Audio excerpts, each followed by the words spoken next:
Hi, so this is going to be a really quick video on how to heal yourself using your breathing and potentially even help disrupt the proliferation of COVID within your own body. Now, before I begin any further, this is based on research, but it is also not scientifically validated. Nobody knows what COVID is doing currently, and the research is still really crappy. So I wanted to figure out exactly what I knew and what I understood and what I could change. And one of the things that I found when I was doing my research was a bunch of different articles on the replication of COVID at different pHs. A couple years ago, I spent some time with Dr. Belisa Vranich. You should definitely pick up this book. 14 days to oxygenating, recharging, and fueling your body and brain. It's basically how to breathe. If you do yoga, you may have participated in some of those sorts of things. And most of this video is going to be about breathing later on, but we'll get to that once I cover my bases. I'm not a medical doctor, none of those things, but I do know for sure that all of these things can help your body recover and heal itself. I actually did a bunch of the research for this book, which is one of the reasons that I mention it. So one of the interesting things that you should know, and this comes from three main inducers of alpha coronavirus infection of enterocytes, salicylic acid, proteases, and low pH. I'm just going to scroll down here and read this. This is what made me realize that I should probably share the video. And I used to get paid to teach people to breathe in this fashion. So please take advantage of it. It is unquestionable that pH is important for the process of COV entry into cells. Low pH is necessary for conformational changes of viral glycoproteins into proteolytic activation of viral. Anyway, I'm going to skip ahead. The amount of these two diseases, they tend to multiply at low pH. The amounts in the medium at a pH of 6.5, which is just below neutral, was tenfold greater than at 7.2. And the yield was almost 100-fold greater at pH than at pH 8.0. So this basically means if you can help your body become more basic and less acidic, the disease can't replicate. Not COVID-19. This was specifically about two other alpha coronaviruses. And I don't know whether or not the similarities are close enough. This was also about the intestines and not the lungs. So keep that in mind. But oxygenation has a big impact on your body.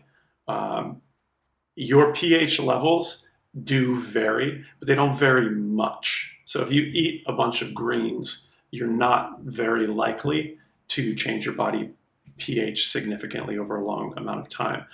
The metals in the greens will change your body pH to some degree. If you eat greens all the time, then your body pH is going to change. But again, it's not going to change much. You'll be at like 7.2 or 7.5 versus 6.9 or 6.5. Speaking strictly, of course, salivary. Your blood pH is even more stable than that, which is one of the reasons a lot of doctors say you shouldn't necessarily be drinking alkalized water, because your body does a lot of work to maintain its pH, especially the pH of the blood at a very specific level. So you should know that your body pH is most directly tied to your breathing more than anything else. So any interventions, yoga, specific breathing patterns have major impact on the lungs. They have major impact on the body pH. Think of it like this. Oxygen is highly reactive, so it changes the things going on in your body. So it makes it harder for diseases to replicate. A lot of diseases need acidic environments to do anything. Part of this has to deal with inflammation and tightness. I'm looking at notes. Inflammation and tightness prevent the flow of blood throughout different areas in the body. Think of it like a a constriction and a holding in. It's just like when you're cold, your blood vessels constrict, so the heat isn't moved out from your body as much into your extremities. The same is true of inflammation. Blood can't move through those areas, or different parts of the body, like the lymphatic fluids, or blood may get stuck in certain places. I don't mean permanently, like, oh, it's not moving, but it's like a hose, like a rubber hose. You kink it, and wherever the water's coming from is going to increase in pressure. And if it's an elastic hose, it's going to swell. And if capillaries break, then it's going to pool and spill out into additional tissues. Now, one of the biggest things to remember is when you breathe, if you can breathe through your nose, that's really good. You breathe through your mouth, you're actually pulling ammonia into your body from the bacteria in your mouth. If you breathe through your nose, you're pulling in nitric oxide, which your nose actually produces. Not only that, but your nose is designed to swirl the air through the turbinates in a particular frame. And then when it goes into your lungs, it protects your lungs because it stops all the dust, but it also conditions the air with a particular, what would it be, amount of moisture. Now your mouth can do the same thing instead of just huffing and puffing through your mouth with it wide open. Like, you can actually put your tongue against the roof of your mouth. And you'll notice the air actually, as it goes behind your tongue, it swirls and back eddies. And that helps cool air from being sucked down your throat. And of course, colder environments are also better for diseases to replicate, which is why you get a cold. So breathe through your nose. You got inflammation, blood flow, lymph. Oh yeah, the reason nitric oxide matters is it actually calms your body down quite a bit. That tension and the restriction that can cause inflammation that your body actually produces when it has a disease. On a cellular level, there's that tension. Or if you have Lyme disease, Lyme actually attacks different fibrous tension tissues in your body, causing them to really pull together. That's your fascia. White tissue includes nerve tissue. If you're dealing with Lyme disease, that's a whole other thing. I'll get into that later.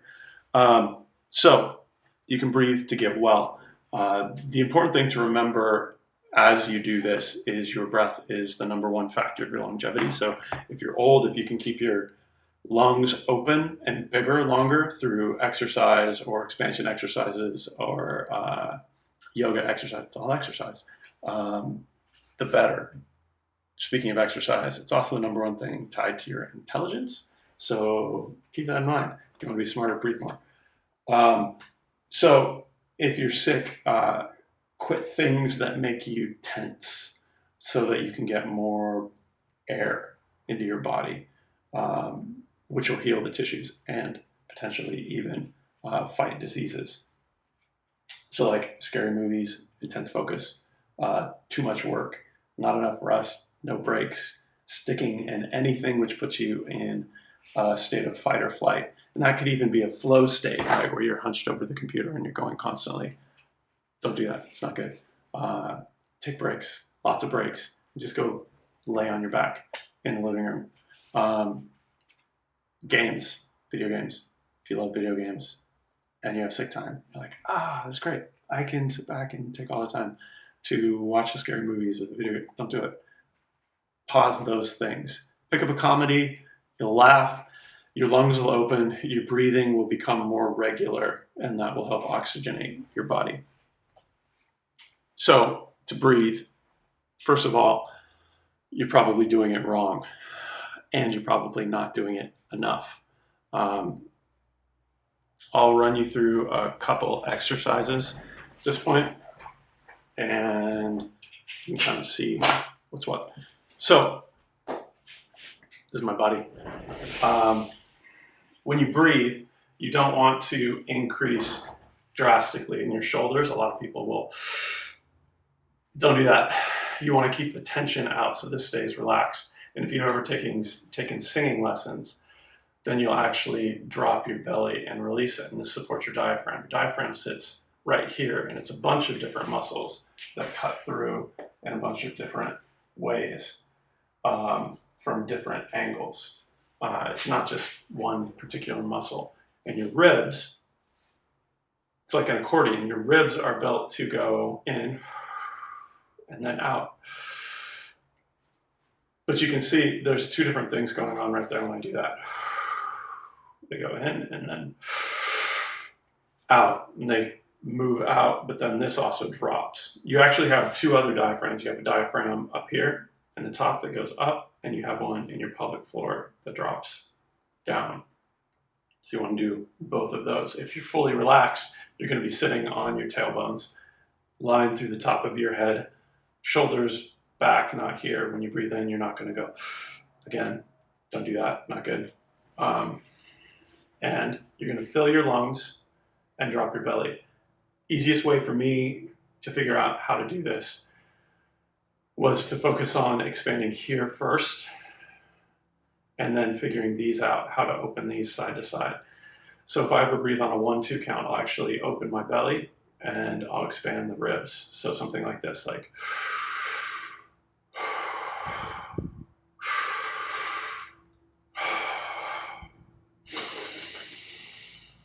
again, breathe through your nose if you can. I have very indented facial bones, so I don't get a lot of air through my nose. Let's see, my arms look big like this. That's amazing. All right. Okay. So easiest way to reset yourself if you're feeling tension in your lungs, and this goes for COVID, goes for anxiety, goes for any sort of stress, is do 10 breaths on a 2 count. I like to think 2 in, 2 out, which gives you a chance to inflate here, and then deflate. If you are really talented, you could just do it all at once, just 1, 2, 1, 2. Do that 10 times, hold the 11th. Now what happens when you hold the 11th is you've gotten all this oxygen in your body, your blood is moving, it's become more oxygenated, which means the pH has increased. Then when you hold it, your lungs actually expand and they pinch against all of the blood vessels, which lead to your brain. And your body hates it, which is great for you because it begins to work more vigorously to tell you to relax. So you can actually trick your body into producing everything that you need in order to relax yourself. Now, I don't know if it is a hormonal change. It could be additional nitric oxide. My research never got that deep. But your heart will try and force blood up to your brain when your lungs are that expanded because it gets really concerned. Naturally, if you don't know how to do this, make sure that you're doing it in a safe place. Start on your back, lay on the ground. That's a really good idea because you are in danger from passing out and falling down if you don't know how to control your breathing and your heart and your lungs and your blood flow throughout the whole system. It is really important to note you can't hyperventilate intentionally. What'll happen is you'll just pass out. You can breathe to the point of your hands feeling soft. That's great. That's you've moved into alkalosis at that point. They start to tingle. Again, that's great. If your face starts to tingle, that's great. At that point, you begin to cross over through into holotropic breathing. That's what it's called. The key thing to remember with holotropic breathing is it is a euphoric state, and it is a lot like LSD if you really get down into it. In fact, one of those creators is the one who tells everybody to go do that. And it's great.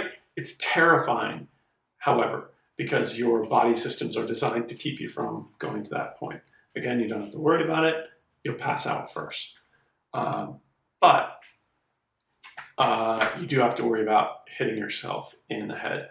The difference between this and hyperventilation is in hyperventilation, your body's off the rails and it's doing something autonomically. So even if you pass out, your body's going to keep going. And that's why hyperventilation is dangerous. Here, if you pass out, provided you don't have anything in your mouth, provided you're laying on the floor, you'll be all right. And frankly, if you lay on the floor, the probability of you getting to the point of being able to pass out is non-existent. I've never been able to accomplish that, but I have gotten to the holotropic part. Okay, so this breath is just going to be one that you can use all the time. It's just a 2 count. It'll look something like this.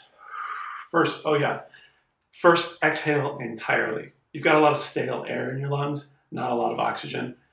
If you need to breathe more, if you notice you haven't been breathing, don't take a breath in. That's exactly what you think you should do. It's exactly what you shouldn't do. You should actually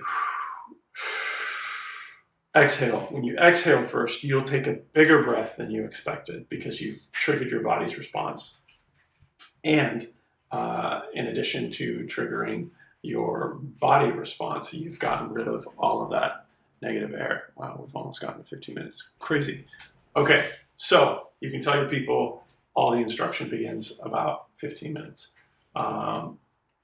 So here we go.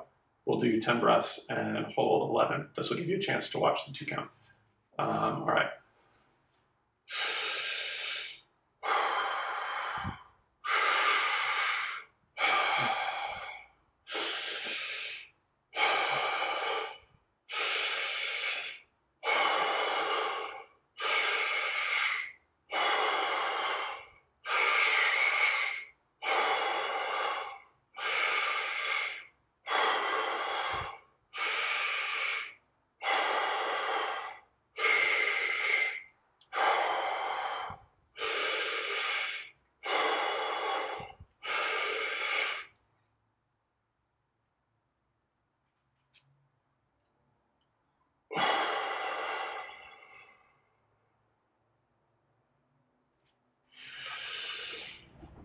So that's a typical one.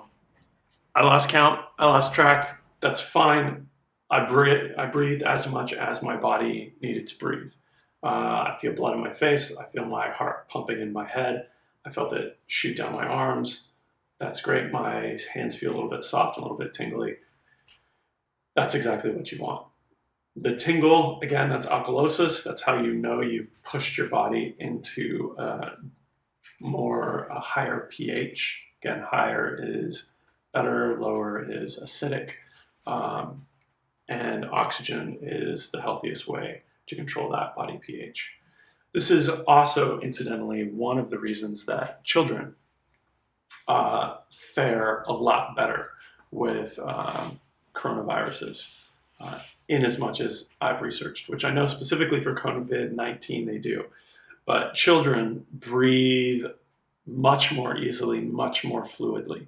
They're in a state of hypnosis until about 6. So everything that happens autonomically is not being obstructed by whatever is going on in their mind. It's more free flowing. So their bodies have this really great in-out rhythm that we don't. If you've ever watched a child sleep, it's one of the reasons it's so amazing, because they breathe so well and so freely. If you've ever watched an adult sleep, it's terrible. There's pausing, the breaths aren't deep enough, they're much too shallow.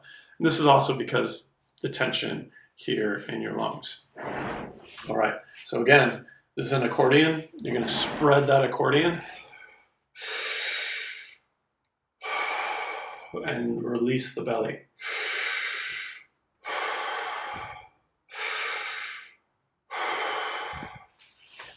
That's how you breathe. That's how you can fight disease naturally within your body. Good luck, stay healthy, do all the things, blah, blah, blah. Share this with other people. I don't teach breathing anymore. Belisa does. She's amazing. If you need coaching, I can help you with that. But share it, because that's what heroes do. Molyneux.